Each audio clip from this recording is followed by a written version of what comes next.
Hello everyone, myself Leelam Chandrakar from zoology department. आज की इस लेक्चर में हम डिस्कस करेंगे रिप्रोडक्शन इन बैक्टीरिया को। इससे पहले वाले वीडियो में हमने देखा था बैक्टीरिया के स्ट्रक्चर और उसके क्लासिफिकेशन को। ठीक है, तो इसमें स्टार्ट करते हैं रिप्रोडक्शन इन बैक्टीरिया। बैक्टीरिया में प्रजनन कैसे होता है। तो रिप्रोडक्शन मतलब होता है बैक्टीरिया अपनी संख्या कैसे इंक्रीज करता है, कैसे ये रेप्लिकेट करता है। तो बैक्टीरिया में 3 टाइप्स के रिप्रोडक्शन होता है। उसमें से फर्स्ट है वेजिटेटिव रिप्रोडक्शन, सेकेंड है एसेक्सुअल रिप्रोडक्शन और थर्ड है सेक्सुअल रिप्रोडक्शन। वेजिटेटिव रिप्रोडक्शन के अंतर्गत 2 प्रोसेस होती हैं। ठीक है, इसमें से फर्स्ट है बाइनरी फिजन और सेकेंड है बाय बर्डिंग। और जो एसेक्सुअल रिप्रोडक्शन है उसके भी 2 प्रोसेस है। इसमें फर्स्ट हम देखेंगे बाय एंडोस्पोर्स और सेकेंड देखेंगे बाय कोनिडियम। ठीक है, उसके बाद सेक्सुअल रिप्रोडक्शन के 3 प्रोसेस है। इसमें से फर्स्ट है कॉन्जुगेशन, सेकेंड है ट्रांसफॉर्मेशन और थर्ड है ट्रांसडक्शन। तो इसमें फर्स्ट हम देखेंगे वेजिटेटिव रिप्रोडक्शन को। तो वेजिटेटिव रिप्रोडक्शन 2 प्रोसेस से होती है। एक होता है बाइनरी फिजन के द्वारा और सेकेंड होता है बर्डिंग के थ्रू। ठीक है, तो इसमें फर्स्ट हम देखेंगे बाइनरी फिजन। बाइनरी फिजन जो है वो एक प्रोसेस है बैक्टीरिया के अंदर रिप्रोडक्शन का। फिजन का मतलब होता है डिवीजन। इसमें क्या होता है, जो सिंगल बैक्टीरिया सेल है वो डिवाइड होता है 2 सेल में, यानी कि एक सेल से 2 सेल बनता है। फिर आगे वो सेल 2 से 4 और 4 से 8 और 8 से फिर 16 सेल में डिवाइड हो जाता है। और फिर इस तरह से ये प्रोसेस जो है वो चलता रहता है। ठीक है, हर बैक्टीरिया सेल का अपना एक टाइम पीरियड होता है जिसमें एक बैक्टीरिया सेल 2 बैक्टीरिया सेल में डिवाइड होता है। जैसे कि अगर इकोलाई की बात करें तो इकोलाई की बैक्टीरिया 20 मिनट में एक सेल से दूसरे बैक्टीरिया सेल में डिवाइड होता है। ठीक है, तो यहाँ पे जो जनरल मैकेनिज्म है बाइनरी फिजन के उसको हम डिस्कस करते हैं। तो यहाँ पे एक बैक्टीरिया है। इसमें फर्स्ट स्टेप में क्या होता है, जो जेनेटिक मटेरियल है या फिर जो क्रोमोजोम है वे मीजोजोम के साथ जाकर अटैच होता है। ठीक है, मीजोजोम जो है वो प्लाज्मा मेम्ब्रेन की इनवेजिनेट स्ट्रक्चर को बोलते हैं और ये डुप्लीकेट होता है। तो यहाँ पे डुप्लीकेशन ऑफ क्रोमोजोम हो रहा है। ठीक है, और यहाँ पे जो सेल वॉल है और सेल मेम्ब्रेन है इसकी ग्रोथ होना शुरू हो जाती है। मतलब कि सेल जो है वो सेल का जो साइज है वो बड़ा हो जाता है। ठीक है, और यहाँ पे आप देख रहे हैं जो क्रोमोजोम है वो सेपरेट होना शुरू हो गए हैं। ठीक है, और सेल जो है वो इन्वेजिनेट हो रहा है। सेल की जो मेम्ब्रेन है, सेल वॉल है, वो अंदर की ओर धंसता जाता है। ठीक है, और ये 2 पार्ट में डिवाइड हो जाता है। मतलब कि एक बैक्टीरिया सेल से 2 बैक्टीरिया सेल का फॉर्मेशन हो जाता है। ठीक है, तो ये हुआ बाइनरी फिजन, जिसमें बैक्टीरिया सेल साइज में बड़ा हो जाता है। बड़ा होने के बाद बैक्टीरिया सेल के बीच में कॉन्स्ट्रिक्शन बन जाता है और साइटोप्लाज्म जो है वो 2 पार्ट में डिवाइड होना स्टार्ट हो जाता है। और साथ ही धीरे धीरे इसकी जेनेटिक मटेरियल भी 2 पार्ट में बंटना स्टार्ट कर देता है। फिर जो कॉन्स्ट्रिक्शन बन गया है वे 2 पार्ट में डिवाइड होकर वॉल बना लेता है। और इस प्रकार से एक बैक्टीरिया जो है वो ये जो दोनों पार्ट है वो न्यू बैक्टीरिया सेल का फॉर्मेशन कर देता है। ठीक है,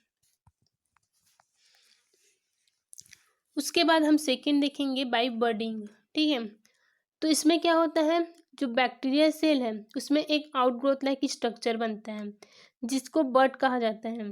इसके बाद धीरे धीरे इसका जो क्रोमैटिन मटेरियल है इसमें ट्रांसफ़र हो जाता है और ये बाद में ग्रोथ करके मदर सेल से अलग हो जाती है और एक न्यू बैक्टीरिया में विकसित हो जाती हैं। ठीक है, तो यहाँ पे इसका स्ट्रक्चर दिया हुआ है। इसमें से ये एक बैक्टीरिया सेल है। ठीक है, इस बैक्टीरिया सेल में एक आउटग्रोथ लाइक स्ट्रक्चर निकलता है, इसको कहा जाता है बर्ड।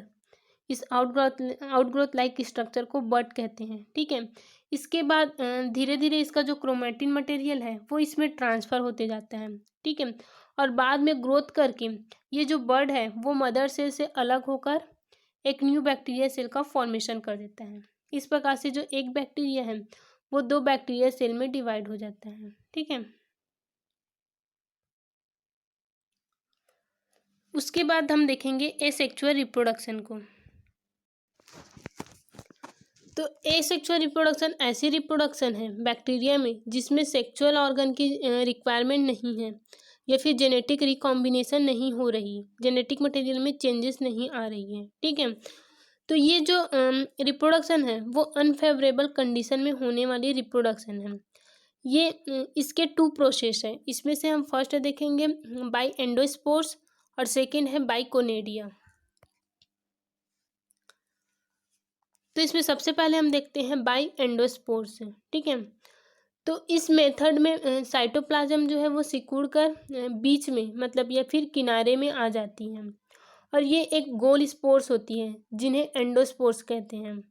इस स्पोर्स में बहुत सारी साइटोप्लाज्मिक मटेरियल उसके चारों ओर एक मोटी वॉल का फॉर्मेशन करता है और ये स्पोर्स बाद में वॉल के फटने से अंकुरित होकर न्यू बैक्टीरिया सेल का फॉर्मेशन करती हैं, ठीक है।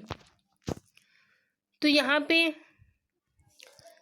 पे क्या होता है, जो साइटोप्लाज्म है वो सिकुड़ कर बीच में या फिर किनारे में आ जाता है, ठीक है। और ये एक गोल स्पोर्स होती है जिसको कहा जाता है एंडोस्पोर्स, ठीक है। इस स्पोर्स में बहुत सारी साइटोप्लाज्मिक मटेरियल जो है वो उसके चारों ओर एक मोटी वॉल का फॉर्मेशन करता है, ठीक है। तो ये इसकी वॉल है, ठीक है। और ये जो स्पोर्स है वो बाद में इस वॉल के फटने से अंकुरित होकर न्यू बैक्टीरिया सेल का फॉर्मेशन करती हैं, ठीक है।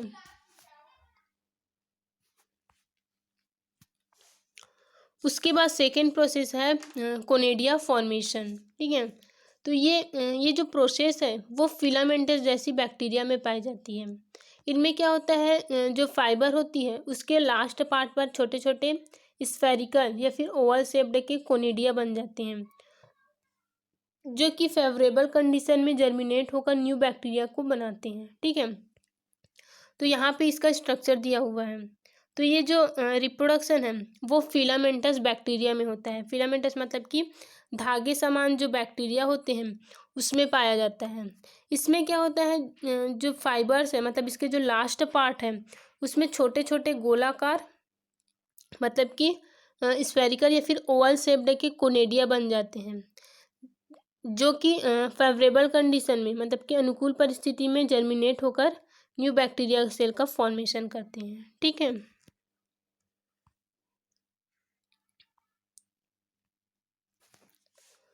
उसके बाद थर्ड प्रोसेस है सेक्सुअल रिप्रोडक्शन, ठीक है। तो बैक्टीरिया के अंदर सेक्सुअल रिप्रोडक्शन ऐसी रिप्रोडक्शन होती है जिसमें बैक्टीरिया का जो जेनेटिक मटेरियल है उसमें चेंजेस आती हैं, ठीक है। तो तीन तरीकों से बैक्टीरिया के अंदर सेक्सुअल रिप्रोडक्शन हो रही होती है। उसमें से फर्स्ट है कॉन्जुगेशन, सेकेंड है ट्रांसफॉर्मेशन और थर्ड है ट्रांसडक्शन। तो इसमें हम फर्स्ट देखेंगे कॉन्जुगेशन, ठीक है।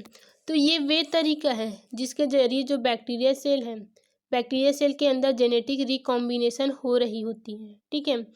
कॉन्जुगेशन में होता क्या है, तो दो बैक्टीरिया सेल जो है वो एक दूसरे के करीब आता है और ये bacteria cell mostly same species के होते हैं, ठीक है।